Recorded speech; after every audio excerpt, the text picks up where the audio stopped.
Hello everybody, Lucian Albertine here, and welcome to an episode of a podcast like none other, where we're sipping the truth and stirring perspectives. But I'm not alone. I'm here with my two fabulous co-stars, hosts. Morning, Patrick. What's up? And I'm Lawrence, CPT. You're sitting here with your paper like Ellen DeGeneres. Because reality bites.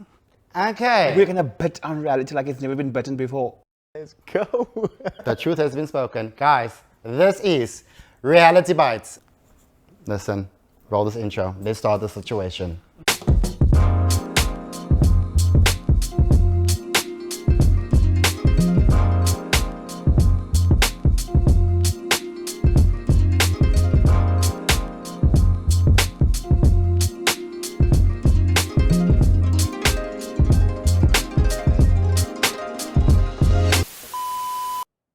In tonight's episode, we're going to speak to somebody that is so awesome, a good friend of mine, a person that is beyond amazing. She's a TV presenter, radio presenter, an extraordinary MC, an entrepreneur, an auntie, a sister, and a daughter.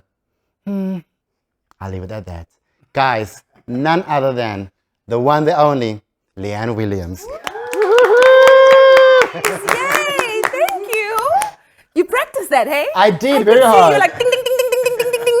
I don't know, but it was in the head though. I know, you did well. Hello, everybody. Hi. It's so nice to be here with you guys. Laura's just sitting here with his paper, man. I've got questions here for Lawrence, they're killing you with those two cards, hey? They're killing you, but I love it. I love it. It works. It works. All right, Leighanne, welcome to Reality Bites. Thank you so much for Our having me. very first guest. Wow, I'm so blessed, but I think you had to, because Lucian has promised me like our entire friendship and career that one day we would have a show together. Imagine my surprise when I'm invited to a show that I am not a part of. But you know what? It's all good one day. One day. But one thing about you is basically you are a manifestor. Oh, wow. That's one thing. Now we're going to get to that part We're too. going to get there. We're going to get there. So you just Sure, said that that's out loud powerful. again in front of everybody now. Yo, hello. And it's going to happen. Put it out there. Guess what is in the pipeline? Alrighty. So Leighanne, for those who don't know, we're going to talk about all things truth, the journey of you, the person behind the persona of the media. Sure. And a lot of people don't know really who Leighanne is. Yeah. You know, where she's from, Yeah. all of that. Yeah. So let's take us a bit on a journey. Where did it all start? Where did Leighanne come from? Well, one day there was Denise and Neville, and then the two of them. We don't want to go that far back. Oh, my mother's going to watch this. But anyways, Hi, this was Momsy. natural. Yes, That's what yes, happens yes. in life. You know, that's how we all got here. Anyways, yeah, so I was born in KZN to Denise Williams and my dad, Neville.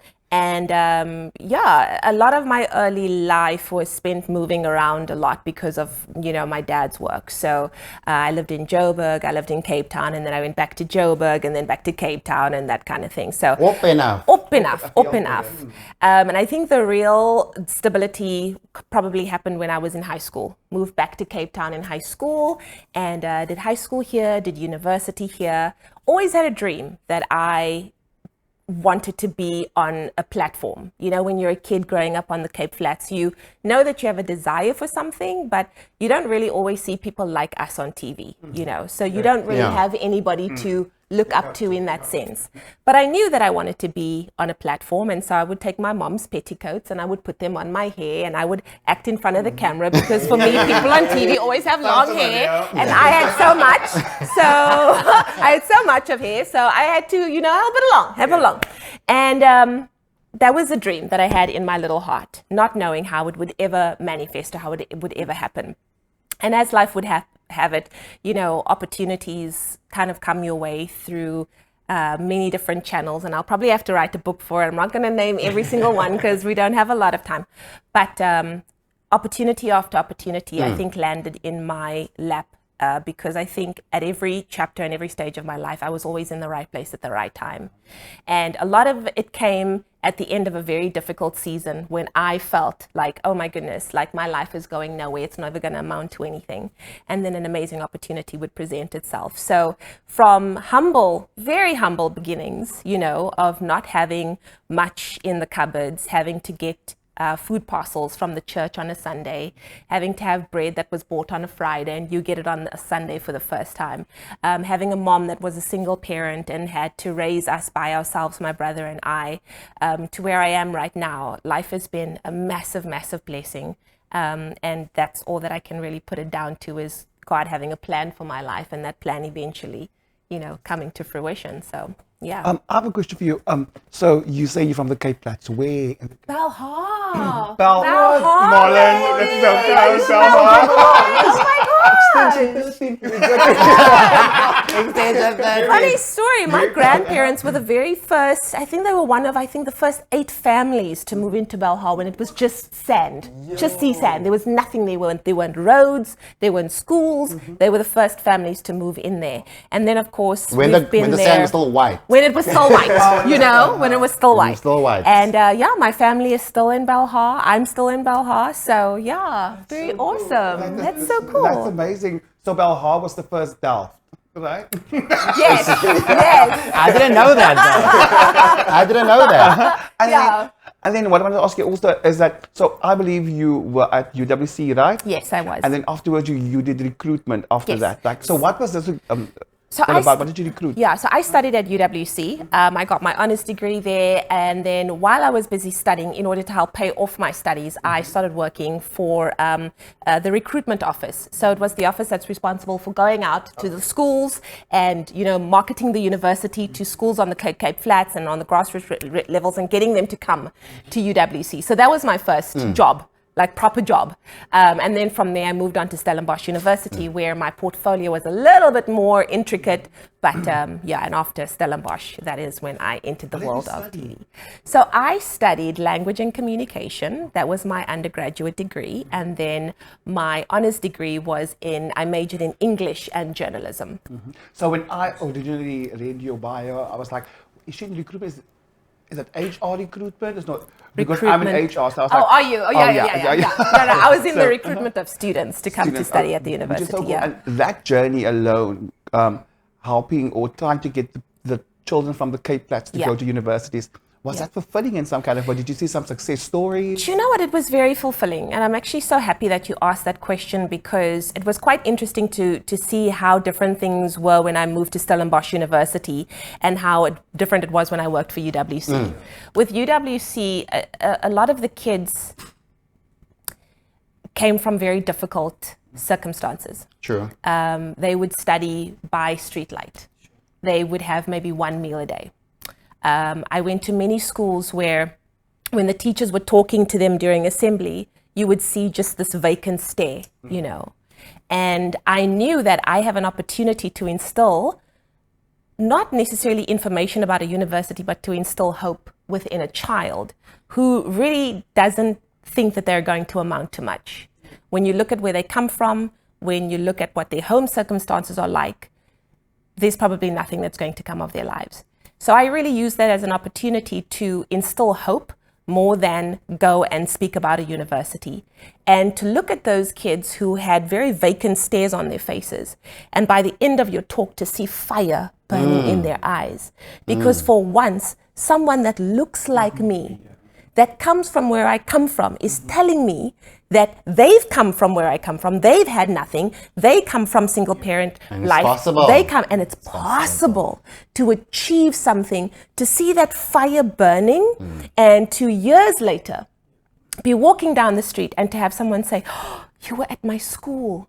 Because of you, I was able to do that. Wow. Because of what you said, I was able to achieve this. That to me is probably the most fulfilling time of my life, to know that I might not have gotten you into university. I don't know how you will get there. It's not maybe even about university. It's about you believing that I am someone and I can achieve something in this life. And that to me was, I think, the most important And also, thing. I think it's like so important because our parents sometimes didn't have those opportunities back in the day. So it was very difficult for them to Yes. explain that little section of 100%. education to us. And I think Yeah. that is where I've seen that Yeah. I didn't know, like when I was in grade 12, there was usually people coming to school, like your universities, and that literally changed my life. I didn't know, okay, I can Exactly. study this, I can do this, I must have these type of subjects, Yeah. etc. So what I do again in my personal capacity, Yeah. I have this little small project where I go and I help learners in grade 12 that's struggling. Yes. And then they will Struggling come with to me. what? Amazing. Struggling with what? Struggling with certain subjects like Okay. your mathematics, your Awesome. physical science, your accounting. So I'm very good at that. So I will That's assist and awesome. help there. Yeah. Because I believe that grade 12 is the biggest year of your life because Yeah. you're going to use those results to apply to universities, Yes. etc. Yes. And you mentioned something now about seeing that look on their face and saying thank you to you for like inspiring me. That is so fulfilling because out of my hands from grade 12, I have Yeah. 2 students that is teachers today, Oh, and I have 1 medical doctor. amazing. So for Wow, me, that that is is just so so fulfilling. cool. So I believe in that. So, Yeah. but that's also, they didn't have that support structure at They home didn't. also. They And I believe that's where didn't. we step in, where we Yeah. can make a difference, even if it's one person that you touch. 100%. So for that, I applaud you because Oh, well, man. I know the We feeling. need It's so more of super that. cool. We need to be doing more of that. That's hey? beautiful. Well Yeah. said, Lauren. So I applaud you as well for That's that comment and for what you are doing as well. I didn't know that. Come on now. Come on You know now. each other, yeah, you Spell it true, honey. Spell it true. Was it nou dag gechool? I might have mentioned it. No, you missed that part. I didn't get that part. All right. So Leighanne, yes, love the journey from moving from province to province. Yes. Where did you find the most stability? Cape Town. Cape Town. Yeah. Cape Town was home. Cape Town was home. Cape Town is home. It's been the probably the biggest part of my life has been here. My family's all here. So yeah, this is home. This is where the stability has been in very unstable times, might I add. And obviously, like you mentioned earlier, your mother and your father split when you were younger. Yes. And obviously, Oh, no, not split. Yeah. Dad went to buy bread. And we're then still she waiting. never- We're still waiting for the bread. Not to the Friday to the there was no Sunday. splitting. Oh, ons wag nog vir die bread. Vir die brood. En hier gaan dan is alle mense miauw. You know.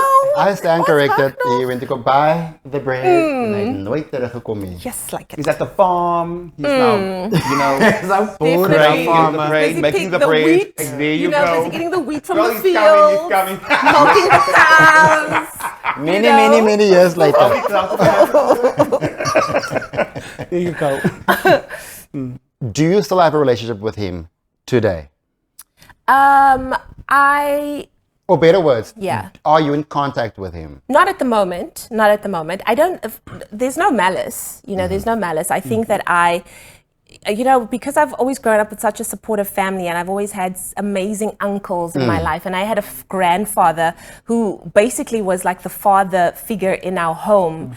I could never say that I lacked male role models. I could never say, there was, but a father does play a pivotal role in one's 100%. life. And I think it took him a long time to reach out to us, and eventually he did. And I thought that I'd made peace with it, and you realize, oh my goodness, I still have all these issues and these tissues, and you have to deal with it. But I love my father. Even though I don't speak to my father, I always know that if any time he ever has to call me or reach out to me for anything, I will help him. You know, I will never turn my back on him.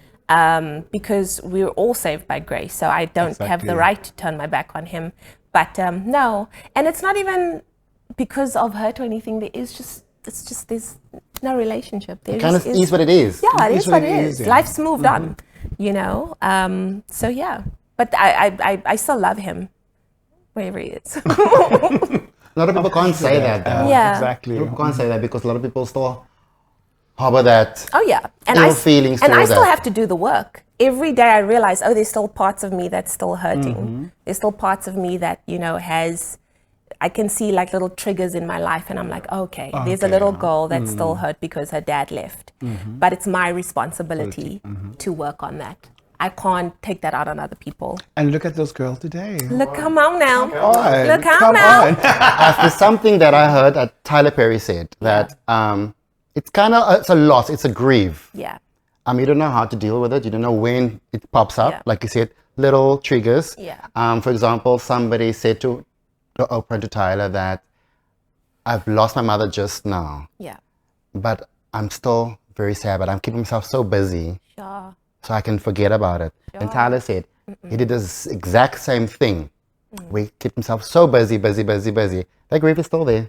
Yeah. It will wait for you until you're done. 100%. And then, yeah. boom. 100%. Lang gewag, maar ek het jou nou. Yeah. So it's like that. So, Yeah. I can't relate to that. Yeah. But I can understand it. I can understand that because there's so many people that's going through it right now and be like, oh, Leighanne is still having that. She's dealing with it, but in a good way. Yeah. It's true. It's Yeah, true and life. I think like me and Marlon both lost our our mothers. Mine in 2019 and him in 2020. So that feeling of grief and loss, it never goes away, Never kind of. goes But away. you have to move on. You have to, you know. have to. And I think that's the most difficult part. Yeah. But it's what you make of it. You Yeah. understand? I'm a certain song. I'm going to grieve, but I'm going to do something about it. But yes, Exactly. sometimes when you are alone in your room and you like go through the Yeah. emotions and you miss that person, etc. And you know what? I think these things don't happen like in isolation. You know, I think the saddest thing is that the person that walks away is the person that has to live with it for the rest of their lives. You can never celebrate the moments in my life that I've had. You can never be a part of those moments. And I think it's probably worse. It's probably worse to be on the outside looking in, knowing what you actually chose to walk away from. Exactly. This is your firstborn. You know, this is your secondborn. You will never be able to reclaim that. I feel that that's far worse. So I don't think there's anything that I can ever say to you that will be worse than what you've already experienced in life because of choice. Different perspective. Exactly. Because of Putting choice. yourself in the other person's shoes. Yes. I always say that. I always try to Yes. put yourself in the other person's shoes and see it from their perspective. 100%. Like, I mean, look at the successful Yeah. woman you've turned into, and him observing that from the outskirts. It's just like, you know what I mean? Like, but It that makes you can't- such a beautiful exactly. person Yeah. because you can literally put yourself in that person's shoes and see like, and then you would rather feel sorry for that person. You have a beautiful heart. Can you just say that? Yeah, I feel so thank you. warm inside you now. Like you have no, because Ja, I've never we've looked at it worked like a that. long Drag time is to a get truth. there. Step on the truth. We've got, This is for you. yeah, we've taken a long time to get there, you know? If you don't mind me I was wondering, hi, welcome to the show. Don't mind me asking. Afraid. Everybody, Marlon has entered the building. like I know, you know, I don't know, without fear of, you know, maybe being too personal, but like, how do you deal with it? I know obviously like we all deal with it in our own ways, but like, how do you deal with it in like in your way? How do you? Yeah. I've learned about myself that I internalize a lot of things. So Lucian will probably know about me. I'm a very private person. I don't share, ik raas nie, ik blaas nie. I don't do those things. I get very quiet and I internalize things and I kind of like deal with it by myself in my own time. And I think, you know, it's been a lot of, I read a lot. I watch a lot. I take in a lot of things.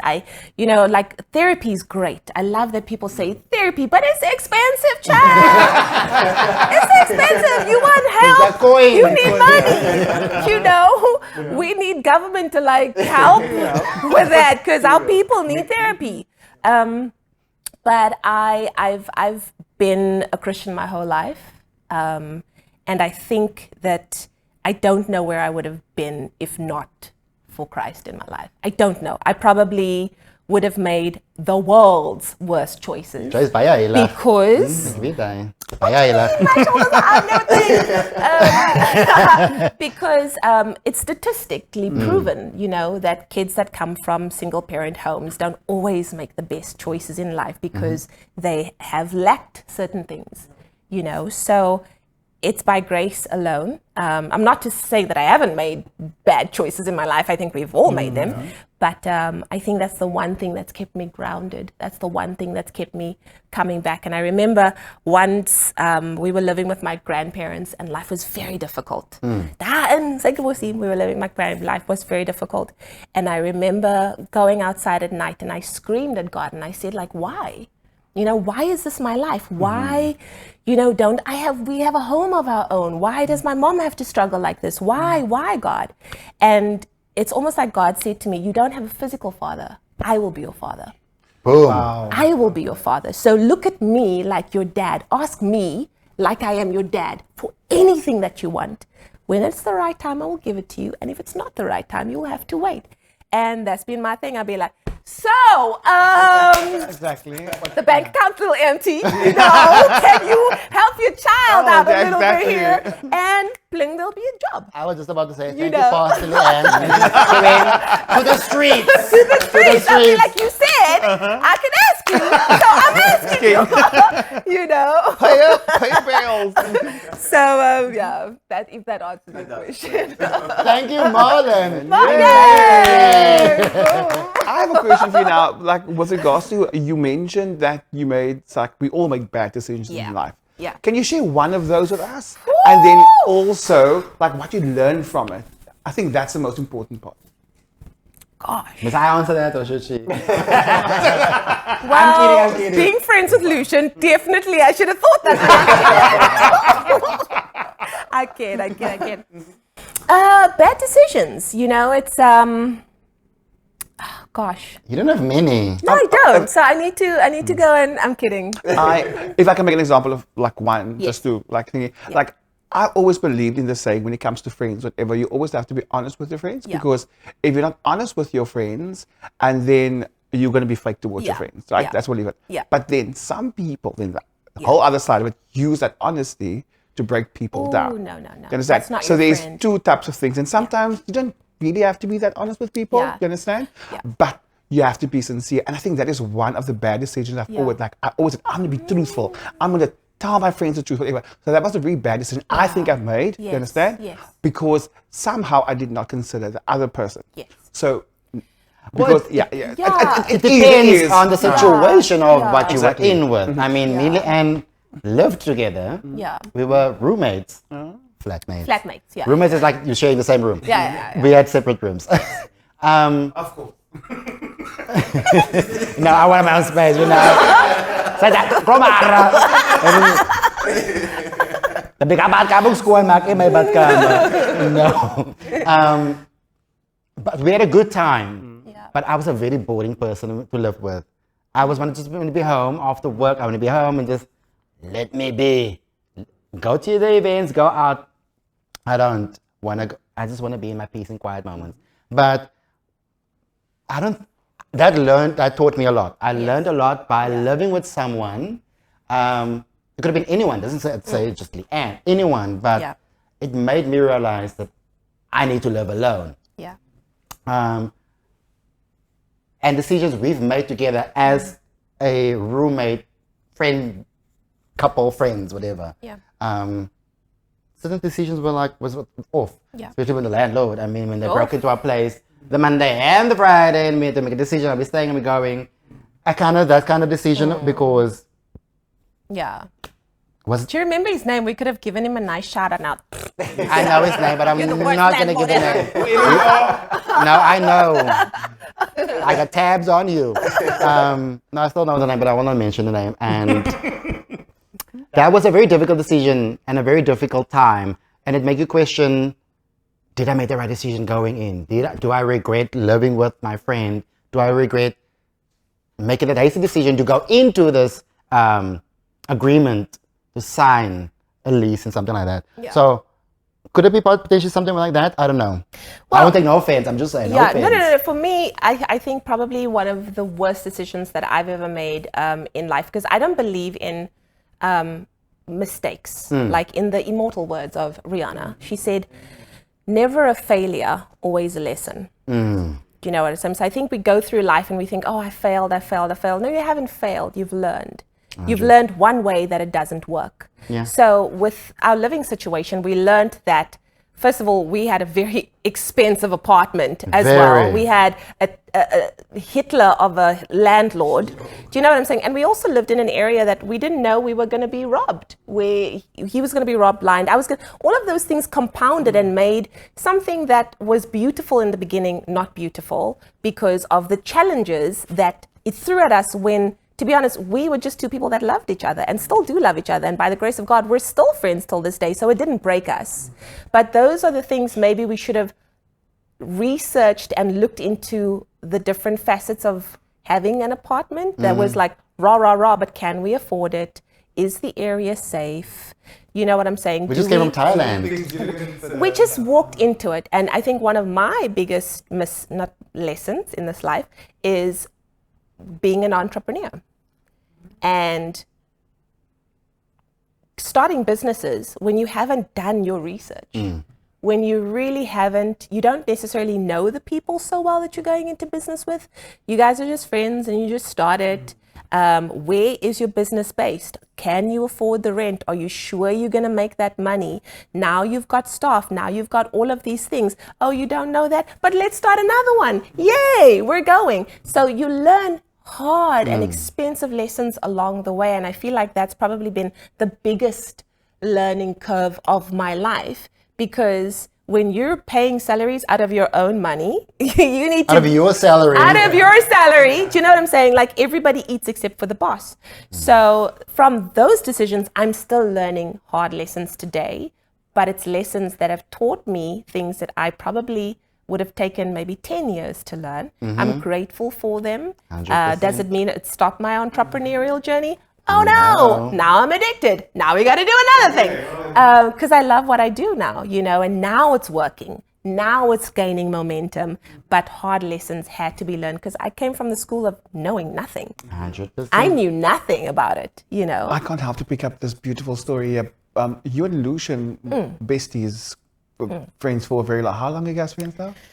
So, funny story. Our family, Marlon, wat maak jy? You break it, you bought it.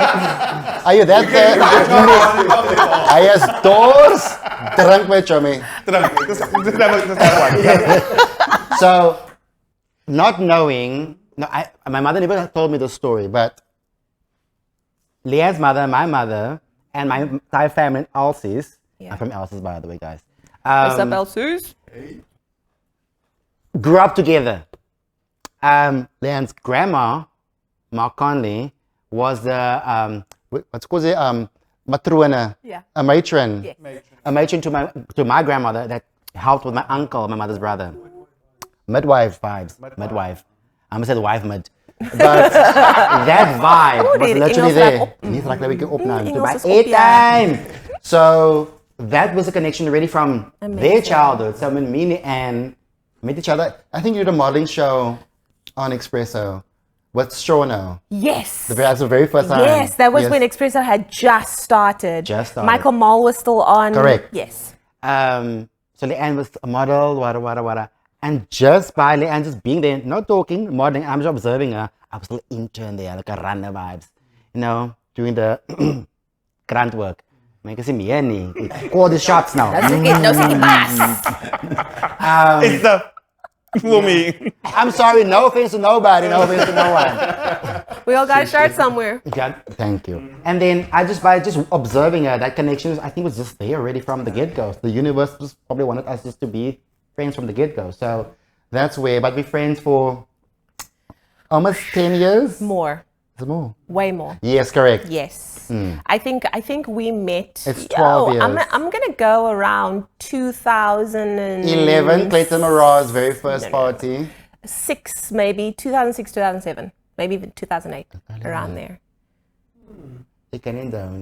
So yeah, it's been a long time. What you trying to say? Don't let this graduate. Do not let this graduate fool you. I'm only 22. In Dino, we are barely legal worldwide. But yeah, that's our. And that's beautiful because I'm just thinking like we friends now for more than 10. Well, since 2012. Since 2012, yeah. It's like, beautiful. Yeah. Also, so I like hearing the stories like where like people came, like how you became friends, whatever, blah blah blah, etc. Yeah. Which is so awesome because it's just something I love, you know, and to see that friendship still there. And I know the entire family. Listen, Yeah. What is that supposed to be? No. It's shady. It's shady. I'm just thinking now, seeing that he knows your family, I was go all over the show. Give me a card. Give me also a card sheet. Because I'm excited for Leighanne. Give me another one. Questions are spicy. Yeah, you look. Yeah, because you're doing this. I want to do this too. I was going to feel like, so, Leighanne. Question number 3. But I'm actually number question number 7. So what would you say was the highlight of your entire journey one of the highlights of Yeah. you, like that you will always remember. Yeah. That it's just something when you like think back of your life, then you just envision that, and you're just like, oh, that was one of those moments. Give us one. I don't even have to think hard because there's a few, but it would have to be Strictly Come Dancing for me. I would wanted have to ask to. you about Strictly Come Oh my Dancing. gosh. Did you have to? Okay. Yes. Could you dance before the time? Or did you Yeah. have to learn how So to I did dance? spiritual dancing in church, but we know it's not the same. It's not the same. When you're in those, it's not the Not the same. same. I have never danced professionally. I've never gotten training. I've never gone to a dance school. None of that. So everything for me was, I was completely new to this world, Especially the world of ballroom. Especially and the world of Latin. ballroom. Plus, I don't work well with beat, so it's not like I don't get things naturally. I'm not naturally rhythmic and stuff like that. Okay. I need to learn and I need to really get into it. So for me, I think for my dance partner at the time, I probably was a big challenge to him because I'm not a quick study. I don't learn things quickly, but when I learn it, I never forget it. So that is the nice thing about me is I struggle. I know people are like, whoo, Lord, can I have another partner, please? But when I get it, best believe every single thing you have taught me, you're going to see on that dance floor, and you'll never have to teach it to me again. So you can still do it up until today. 100%. 100%. So the very first episode, myself and my friend Aliki Zonderland, we flew down to go watch Leighanne, and she was top number 1. Oh, First episode. Come on. And not just that, number 1 for 10 weeks in a row. Wow. Don't play now. Don't play. Don't play now. Don't play. But they must always, what did they always say? They must always say. Yeah, must always say. Must say. And there you go. The ones that's going high. That is that is a very difficult kind of thing. It's a cha-cha, and then you get the, what do you call it, the other thing that they have? Caramba de paso doble. Yes, Alice. it's that, you know all the names. You know the names, darling. That's it. Don't lie. The only thing I can do is choreograph TikTok dances, so. The only one I know is like, Hey, come on. that's all I know, and my friends taught me that, so by the way, Mana can buy a quiet dance, so. Really? Why? Yes. You must come show us. No, we can actually dance. We can dance. Everything. Huh? You're not just a baby face. Come on, guys. Listen, I always said if I didn't have to work like for money and to like pay the bills and survive, and like life took care of everything, I would honestly find myself a professional dance partner, and I would go to Blackpool just once in my life. Just once in You my life. have to do Blackpool because that's where every single world-renowned 100%. Latin and ballroom champion Give me 2 or 3 years, and that's just what I would want to do if I did not have to work, So Leighanne, No, go. what's next for you? What is next? What can we expect from Leighanne? So, this has been such an incredible journey for me. I've experienced the highs, and I've also experienced the lows. And, coming off of being on Espresso for like 9 years and doing radio, which I still do at the moment. At the same time as well. There was a little bit of a moment where I had to step away from the spotlight, if you will. And it was really just coming to a place where I'm like, who am I now? I find myself, whenever I want to do stuff on social media and stuff, for a long time, I asked myself, what is it that I want to say? Like, what is it? I don't want to just, you get people that talk for the sake of talking. I don't want to just talk for the sake of talking. I want to say something. And what is it that I want to say? And what I want to say next will be my life's work for this next chapter that I'm moving into. And there was a lot of soul searching. There was a lot of finding myself again.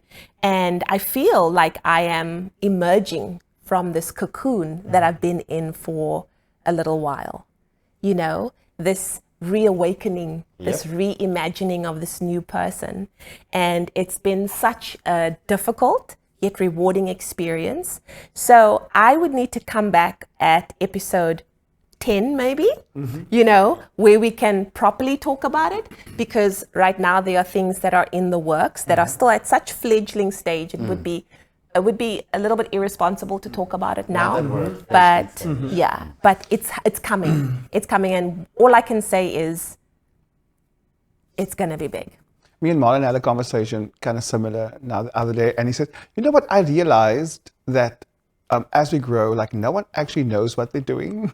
100%. Exactly. Yeah. You don't. Just like talking about that revelation that you had this one day, and I was like, oh, amazing. Because I'm very structured. Like I'm very structured. Like I'm gonna do this year, I'm gonna do that, and in 5 years' time, I want to do that. Way Marlon's just like, we're going here. Yeah. But that is something, we learn every day and we grow, etc. Like and it's weird because if I look at my sister, them at home with the children, like she's already also a nice age, but still she also don't know what she's doing every day. But yet we strive to be a better version of ourselves every day, and I think that is my motto. That's what I love at the moment, I think the one thing for me that's so important, and it's always been important, but at this chapter of my life, I think it's more important, is I went to the funeral of my first ever church leader. His name is Gerald Joshua. Incredible human being. Changed the lives of so many people. Like it is, you will struggle to find one person that Gerald did not touch. Like this was a man who went on his honeymoon, actually got married, didn't even go on honeymoon because he had taken in 3 young, boys that didn't have family or home and stuff like that. And he became like their foster dad. And he was like all of our fathers. And he passed away at the beginning of this year. And I think there were maybe 3,000 people at his funeral. Wow. And I looked at everyone and the stories that everyone was telling. And I was just like, Gerald touched lives. Mm-hmm. And at the end of it, before we went to the grave, everybody got up and gave him a standing ovation for the lives that this man had touched. And as we were walking through the graves and everything, and I was looking at the gravestones, I looked at one thing caught my eye. The only thing that we are remembered by at the end of our lives is that date that it shows on our tombstone of when we were born. Then there's a dash and the date when we pass away. And that dash says everything. That dash that's your life. Like, what does my dash mean? What will my dash say? What am I going to do in that period between being born and passing away? What will my dash mean? And for me, I just want to live a life that is so intentional that my dash has to be one that is remembered by people. And that's what I want to leave behind, I don't want to just show up for the sake of showing up. I'm like, what does me showing up mean? Like I need to be intentional now about everything that I do. Me being here wasn't just showing up because I know Lucian. I'm like, I know anything that Lucian and Lawrence and Marlon attach themselves to is going to mean something. So it's good that I'm here, And that to me is just what this season of my life is like. It's being intentional, that dash, man. I think I'm going to be part of a little dash in the middle because I think I've learned so much from you today. Actually, I'm going to be a little bit emotional right now. I think on that note, that was such a soul-to-soul moment. Yeah. Definitely was. We need to cheers to that. And cheers to you. Mm-hmm. Cheers to us. Come on, let's go to Marlon, guys. Let's go to Marlon. There you go. That was beautiful, Leigh. Thank you. Thank you. The reason why I'm saying that is because I've never looked at it in that way. I think the 3 of us, the dash, what does that mean? Yeah. And it makes you put life in so much crazy perspective in the sense of you need to live for the now, live for the moment, but live with purpose. Yeah. Exactly. Yes, see? Yes, man. And you are such a strong woman. Like you know what you want, and you are very sure of yourself. And I think that's something we all strive to be, or we're striving towards it. And like, especially when you know yourself, you understand, you know what your purpose is, and you know what you want to do with your life. And that's a beautiful message. And I think it's something I will carry with me forever. Not only that, but the other things you have mentioned today, like putting yourself in other people's shoes and stuff, is really something that I've planted a seed in my brain that's going to live by me forever. And one day I'm going to tell you, or you're going to see it, one of the two, I will tell you, or you will see it, that seed is starting to grow. And afterwards is going to have beautiful leaves and is going to bear fruit in the future. And hopefully that fruit I can give to somebody else so that they also can plant seeds. etc. So Love it. that was beautifully. That was beautiful. Oh, Laura, don't cry now. Niet zo klaar gaan, oh my zin. In tijd, of ja. Guys, on that note, alrighty, Marlon, what do you have for us? Okay, cool. So, Leighanne, in the true fashion of our little reality bite show, okay, cool. We're going to ask you, I'm going to be asking you some quick fire questions. oof, Okay, cool. I love those. Lovely. Okay, cool. So the first one that I want to ask you, first one I'm going to ask you is, no, I do have it. I just don't want to go with that one first. No, I promise. I just don't want to go with that one first. Memorized. Okay, cool. So the first one I'll ask you is, what was the worst pickup line that you have ever gotten from a guy? The worst pickup line. Gosh, I don't get bad pickup lines because I don't entertain mukhus. Girl.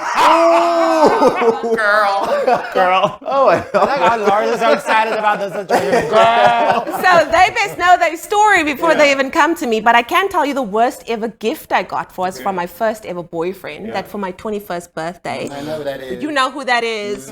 You probably don't see this. He bought me a packet of Mari biscuits for my birthday. I mean, it's the thought that It's counts. etched in my mind. Still very traumatic. A whole packet of Mari biscuits. Hij It was was een cold. keertje om een thee te maken. I was cold Mari biscuits. I was the tent. And after that day, I was just like, Bye now. Okay, the second one I have for you is, what would be a deal breaker? A deal breaker in a guy for you? A deal breaker in a guy? Yeah. Whew, it would have to be a lack of ambition. Ooh. Yeah. Yeah. I love That's that. it. Yeah. Is there more? No, he asked for one. Yeah, just But Is there there's a more? lot Is there more. more? Is there more? Oh, maar laat Yeah. het more. No, I would love him to love Jesus, but I'm like, if he's not, if he's Full sitting time. at home and be like, girl, did you bring in the money? I'll be like, You must have some in goal my ambitions. house. The stranger. Security. Security. I'm with you on You that know, one. That's one of mine exactly. as well. Definitely. Definitely. I would like to say things like bank balance and all that kind of stuff, but let's just keep it ambitious. Yeah. Okay, well, and then the last one I have for you is, There's only three. Oh, yeah, I'm only going with three. Okay. The last one I have for you is, quick and short, what was your most embarrassing moment, if you'd like to share that with us? What was my most embarrassing moment? Oh, there's so many.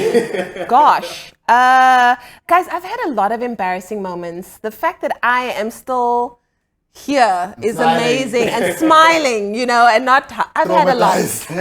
I worked in live TV and there's a fair share of embarrassing moments in live TV. Yeah, so I don't know where, do you know any most embarrassing moments? It's not my moment to share. I've got a very good embarrassing moment. No, he's got a lot, and I'm sure I was a part of it. No, that was on varsity, my Oh, third okay. year when we went to Grahamstown for the arts festival. Yeah. And Grant Swampy was our director that time. And we on stage. This is a moment where me and Armand Okamp, well-known actor Armand Okamp, were on stage and we're having this conversation, but there's like a days of our lives moment, man. When we have to look in each other's eyes and we must talk. But I'm the glue of the cast. 'Cause I'm just like Diskanabeki, Gerke Diskanabeki. So I know everybody business, everybody business. So now we have this moment, I have to reveal something to him, but I can't. Yeah. And I'm looking and we're having this moment. And then somebody, he corpsed, which means, and I laughed. And while we're on stage, the auditorium is full. Oh. Thank God I had a dark pants. Because I pissed myself. I peed myself right there in Grahamstown. In the auditorium for everybody to see. But they could only see the droplets as I'm going, and down the leg. But if I had a pants like this, it would have been they would have seen the entire patch. Yeah. And we're Gosh. dying of laughter internally. It was hectic. It was crazy. It was But crazy. we got the words out there. But But you got the backstage, words I out. was soap nut. I remember once I was Not in that way, Lawrence. so happy. Oh, but I I'm didn't so say that's happy. what she said. Oh my gosh. Family show, or is it? I remember once I was when I was working at UWC, I arranged a career exhibition for about 20,000 learners.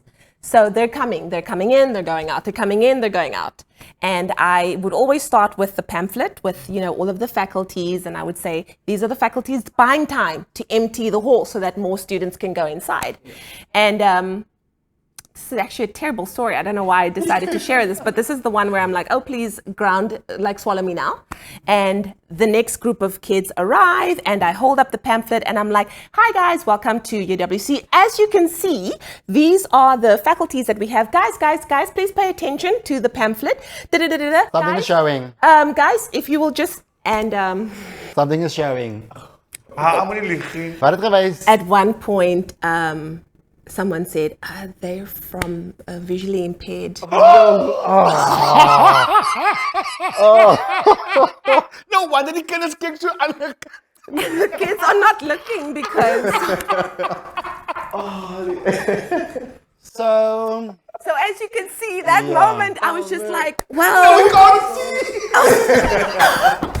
Lawrence? I'm sorry. I'm in it. Too soon, Lawrence, too soon. My apologies. And at that moment, you're just like, guys, please enter. So, yeah, that's why you must always purvey the I think there's a reason why you chose that one because first. Look before you speak. trauma. It's embarrassing. It's trauma. I think I stood there for like 5 minutes afterwards, just staring at the ground, being like, what just happened? I'm like, I'm sorry, I didn't know. Marlon had a whole conversation with my cousin. He's deaf, and he didn't know. A whole conversation when he started.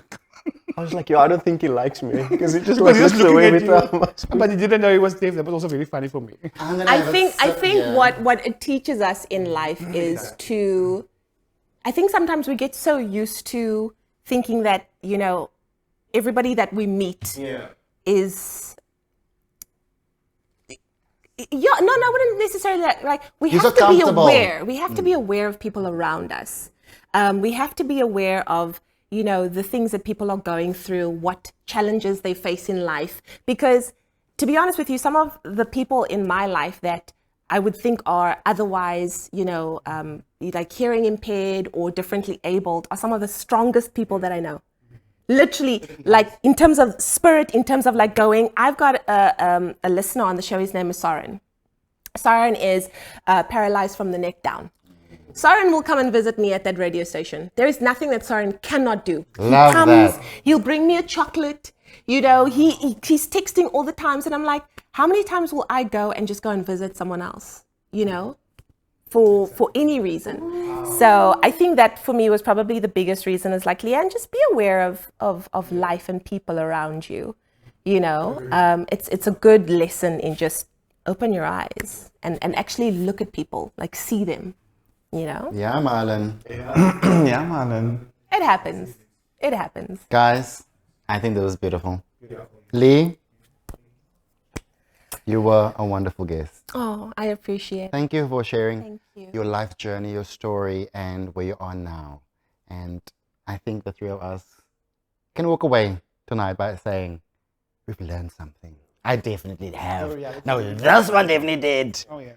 And reality literally bitten us. Oh. And thank you for your wisdom, your guidance, and just your perspective and your outlook.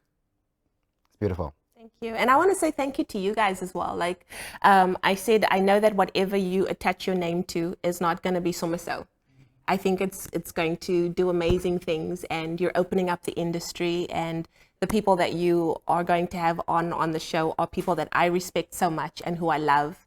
And I'm just so proud of you. If it wasn't going to be with me, I'm so happy that it's Marlon and Lawrence. I appreciate it. They're good. They're really good. And your whole team. In the pipeline, Yeah, and your whole team as well. So congratulations on your show. Ching ching. I can't wait to have a little bit of a knartsie after this. But well done, guys. Well done. All right, guys, on that note, we'll conclude this episode. Thank you to our wonderful guest, Leighanne, from myself, Lucian Albertine. See you now. Lauren CPG. Your boy Marlon Patrick over here. He's soft again. I don't know why, but we'll boy Marlon Patrick over here. work on that. We'll work on that situation, guys. Please follow us on our socials. Please like, share, and comment, and subscribe right here on Reality Bites. Until next time.